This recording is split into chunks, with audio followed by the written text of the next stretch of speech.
एक घने जंगल में एक चालाक खरगोश रहता था। वह बहुत होशियार और नेक दिल था।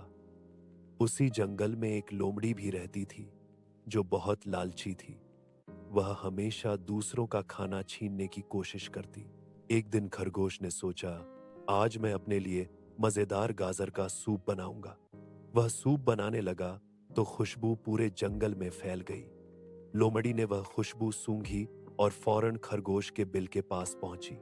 लोमड़ी ने कहा, प्यारे खरगोश, क्या मैं भी तुम्हारे साथ सूप पी सकती हूँ? मैं तो कई दिन से भूखी हूँ। खरगोश ने मुस्कुरा कर कहा, जरूर, लेकिन पहले पानी भर कर लाओ ताकि हम दोनों ज्यादा सूप बना सकें। लोमड़ी फौरन नदी की तरफ भागी। खरगोश ने जल्दी से सूप पी लिया और प्याला धोकर रख दिया। जब लोमड़ी पानी लेकर वापस आई तो बर्तन खाली था। लोमड़ी ने गुस्से से कहा, मेरा सूप कहाँ गया? खरगोश हंसा और बोला, लोमड़ी बहन, जो मेहनत करता है वही मजा पाता है।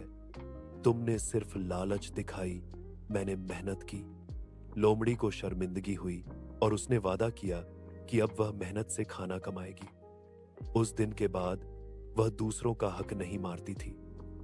नैतिकता, लालच बुरी बला है। मेहनत करने वाला हमेशा कामयाब होता है।